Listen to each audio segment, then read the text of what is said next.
حدیث میں آتا ہے کہ حضرت عیسیٰ علیہ الصلوۃ والسلام جب آسمان سے نازل ہوں گے، اب پتہ نہیں اتنی اوپر سے زمین پہ آئیں گے، یہ اسباب کے خلاف ہے نا، یہ بات انسان کے لیے تو ممکن نہیں ہے. جب آپ زمین کے خول سے باہر جاتے ہیں آکسیجن ہی ختم ہو جاتی ہے، زندہ رہنا ممکن نہیں ہے. لیکن عیسیٰ علیہ السلام کو اللہ نے اپنی قدرت سے زندہ رکھا ہوا ہے.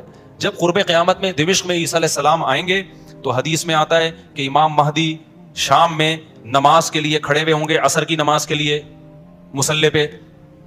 مینار ہے، اس پہ کون نازل ہوگا؟ حضرت عیسیٰ علیہ السلام. تو مینار سے پھر سیڑھیاں لگائی جائیں گی حضرت عیسیٰ کے اترنے کے لیے.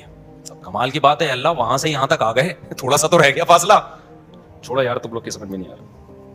ابے سوال پیدا ہوتا ہے کہ جب ادھر سے ادھر تک آ گئے تو تھوڑا سا تو رہ گیا ہے نا. اب یہاں سیڑھیاں کیوں لگائی جا رہی ہیں؟ بھائی دنیا کیا ہے؟ دارالاسباب ہے. ادھر سیڑھیوں سے جانا ممکن نہیں تھا، وہ اللہ اپنی قدرت سے ہی لے گیا. یہ دنیا دارالاسباب ہے، یہاں پہ کیا لگیں گی؟ سیڑھیاں لگیں گی. وہاں سے نیچے اتریں گے، اتنے بڑے بڑے بال ہوں گے جن سے پانی بہ رہا ہوگا، کیونکہ حضرت عیسیٰ علیہ السلام کو جب سولی پہ لٹکایا جا رہا تھا اس وقت آپ نے غسل کیا تھا، تو اللہ نے ان کی شکل کا کوئی آدمی کر دیا اور عیسیٰ ابن مریم کو آسمانوں پہ اسی حال میں اٹھا لیا. اور قرب قیامت میں جب نازل ہوں گے تو عصابۃ تغزو مع عیسیٰ ابن مریم، نبی نے فرمایا میری اس امت کے لیے جنت کی ضمانت ہے جو عیسیٰ ابن مریم کے ساتھ مل کے جہاد کرے گی. حضرت عیسیٰ نے آتے ہی کیا کرنا ہے؟ جہاد کرنا ہے. تو اور پھر ایسا جہاد ہوگا اما الاسلام و اما السیف، یا تو اسلام ہے یا تلوار ہے، بیچ کا کوئی راستہ نہیں ہے. اور تقاتلون الیہود، سب سے پہلے لڑائی کس سے ہوگی؟ یہود سے ہوگی، عیسیٰ ابن مریم کی، کیونکہ یہود نے آپ کو قتل کرنے کی کوشش کی تھی، تو اللہ تعالیٰ عیسیٰ ابن مریم ہی کے ذریعے ان سے انتقام لیں گے. خیر، اب ایسا نہ ہو کل وہ امام مہدی آ جائے. آج کل مارکیٹ میں امام مہدی کے نام پہ منجن ہر تھوڑے دن میں کوئی مہدی. میرے والد صاحب ایک واقعہ بتایا کرتے تھے، ہماری محلے کی مسجد میں ایک آدمی بہت نیک تھا، عبادت کرتے کرتے نا اس کی کھوپڑی گھوم گئی اوپر سے. بعض لوگ بہت زیادہ عبادت کرتے ہیں، دماغ خشک ہو جاتا ہے، خوراک ہوتی نہیں ہے، ہنسی مزاح کی کوئی بات ہی نہیں ہوتی، تو اوپر سے سیٹنگ کیا ہو جاتی ہے؟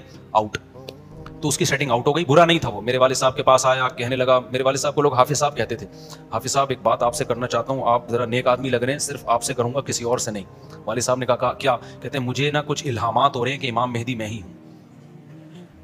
والد صاحب ہمیں یہ واقعہ سنا رہے تھے، کہتے ہیں کہ میں نے اس سے کہا کہ بس مجھے بتا دیا، میرے علاوہ کسی کو قطعاً نہیں بتانا، ورنہ حالات کا میں ذمہ دار، کوئی بھی پیل دے گا. صحیح ہے نا؟ تو بس یہ میں مجھے بتا دیا نا، بس یہ ہم دونوں کے راز کی بات ہے اور اللہ کو پتا ہے، کسی تیسرے کو بتانے کی بالکل بھی ضرورت نہیں. پھر والد صاحب نے اس کو بولا بھائی تو تھوڑا سا وظائف نہ کم کر دے، تھوڑا سا نارمل لائف میں آ جائے، انسان کا بچہ بن جا، تیری کھوپڑی کیا ہو رہی ہے سیٹنگ. تو بہت سے امام مہدی اس چکر میں بنے ہیں، ہوتے نہیں ہیں. تو جب امام مہدی نے آنا ہوگا نا تو سب سے پہلی بات یہ کہ وہ مہدی ہونے کا دعویٰ نہیں کریں گے، ان کو لوگ کہیں گے کہ آپ مہدی ہیں. ان میں علامتیں دیکھ کے علماء ان سے خود کہیں گے، سارے پیچھے پڑ جائیں گے کہ آپ مہدی ہو. سمجھتے ہو کہ نہیں سمجھتے ہو؟ تو جو خود سے مہدی ہونے کا دعویٰ کرے وہ تو مہدی ہو ہی نہیں سکتا. اور جب امام مہدی ہوں گے تو عیسیٰ ابن مریم نازل ہوں گے. جس کے دور میں عیسیٰ نازل نہیں ہو رہے اس کا مطلب وہ مہدی ہے ہی نہیں. تو حدیث میں آتا ہے حضرت مہدی مصلی پہ کھڑے ہوں گے تو حضرت عیسیٰ علیہ السلام آئیں گے تو وہ حضرت مہدی ان کو مصلی پہ آگے کریں گے کہ آپ نماز پڑھائیں. لیکن حضرت عیسیٰ علیہ السلام کس کے حوالے کریں گے مصلی؟ کہ یہ نماز آپ ہی پڑھائیں گے. کیوں؟ مجھے اللہ نے نماز پڑھانے کے لیے نہیں، مجھے کس کے لیے بھیجا ہے؟ جہاد کرنے کے لیے بھیجا ہے. میں تلوار لے کے لڑائی کروں گا، یاجوج ماجوج کو قتل کریں گے. اب یاجوج ماجوج کہاں ہیں اس کے بارے میں کوئی صحیح بات ہمارے علم میں نہیں ہے. ویسے بھی اگر ہمیں پتہ چل جائے کہاں ہیں تو وہ دریافت ہو جائیں گے نا. اور قرآن کہتا ہے قرب قیامت سے پہلے وہ دریافت بولو نہیں ہو سکتے. تو اللہ نے چھپا دیا ہے، ان کو چھپا دیا ہے. تو چھپایا ہے اس لیے کہ پہلے نہ پتہ چلے کدھر ہے. کچھ لوگ کہتے ہیں یہ چائنیز ہیں، کوئی بھروسہ نہیں ہے ویسے لگتا ہے کہ شاید ہوں، کیونکہ وہ جو ذوالقرنین نے دیوار بنائی تھی نا، سیسا پلائی ہوئی اور پہاڑوں کے پیچھے دھکیل دیا تھا اور پھر بڑی تعداد ہو گئی ان کی، حدیث سے پتہ چلتا ہے شاید وہ، لیکن بہرحال کوئی یقینی بات نہیں ہے.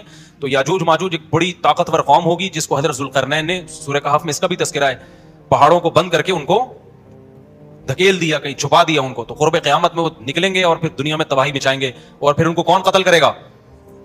حضرت عیسیٰ علیہ السلام. تو وہ ابھی نہیں نکلیں گے، جب نکلیں گے تو ان کا ابھی دریافت بھی نہیں ہو سکتے وہ. باقی وہ کچھ کہتے ہیں مریخ میں ہیں، کچھ کہتے ہیں کہاں ہیں، ہمیں نہیں پتا کہاں ہیں. بہرحال بظاہر تو لگتا ہے زمین میں ہی ہے، کیونکہ ذوالقرنین جو گئے تھے مشرق اور مغرب شمال جنوب کا انہوں نے سفر کیا، اسی زمین میں کیا تھا سفر. تو واللہ اعلم. ہمیں بس اجمالی طور پر ان چیزوں پہ ایمان لانا ضروری ہے. ان کی ڈیٹیل ہمیں بتائی نہیں گئی ہے تو ہمیں ڈیٹیل میں جانے کی اجازت نہیں. باقی قیاس آرائیاں ہوتی ہیں، صحیح بھی ہو سکتی ہیں، غلط بھی ہو سکتی ہیں.